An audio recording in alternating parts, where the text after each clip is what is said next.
یہ جو استخارہ کا لفظ ہے نا، عربی زبان کے لفظ خیر سے نکلا ہے، جو کہ بھلائی اور اچھائی کی طرف اشارہ کرتا ہے۔ استخارہ کا مطلب یہ ہے کہ اللہ سے دعا کرنا تاکہ وہ ہمیں کسی فیصلے میں بھلائی دکھا سکے۔ جب انسان کسی معاملے میں مبتلا ہو اور اسے فیصلہ کرنا ہو کہ آیا یہ اس کے لیے بہتر ہے یا نہیں، اس کی زندگی میں ویلیو ایڈیشن کرے گا یا ڈیزاسٹر، تو اللہ تعالیٰ سے رہنمائی مانگنا بہت زیادہ ضروری ہے۔ استخارہ کا طریقہ بتا دیتا ہوں۔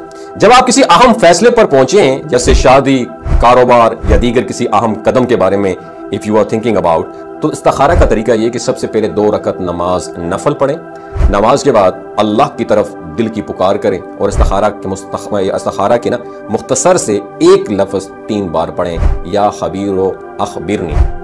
یاد رکھیں، آنکھیں بند کر کے آپ نے یہ ورد کرنا ہے، اور اس کے بعد تیسری بات یاد رکھیں، دل سے یہ بات کریں کہ آپ اللہ تعالیٰ سے ڈائریکٹلی ہدایت چاہتے ہیں، اور جو فیصلہ آپ کے لیے بہتر ہو یا اللہ وہی ہو۔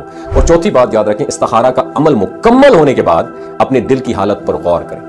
اللہ تعالیٰ کی طرف سے ہدایت آپ کے دل میں مضبوط گمان یا سکون کی صورت میں ظاہر ہو سکتی ہے۔ اگر آپ کا دل کسی خاص فیصلے کی طرف اٹریکٹ ہو تو وہ فیصلہ آپ کے لیے بہتر ہو سکتا ہے۔ حضرت جابر رضی اللہ تعالیٰ عنہ سے روایت ہے کہ نبی کریم صلی اللہ علیہ وسلم نے فرمایا، جب تم کسی کام کا ارادہ کرو تو استخارہ کرو۔ ابن ماجہ کی یہ حدیث ہے۔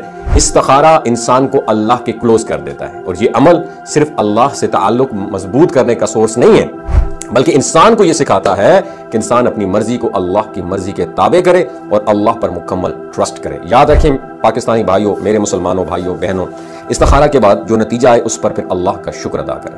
کبھی کبھار انسان کی خواہشات کچھ اور ہوتی ہیں، لیکن اللہ جو بہتر جانتا ہے وہی ہوتا ہے۔ اس کے علاوہ استخارہ کے عمل میں یہ بات بہت ضروری ہے، اپنے دل کی حالت صاف رکھیں اور کسی بھی قسم کے شک یا الجھن میں مبتلا نہ ہو۔ اللہ پر یقین رکھیں اور جو فیصلہ ہوتا ہے اسے منوان تسلیم کریں۔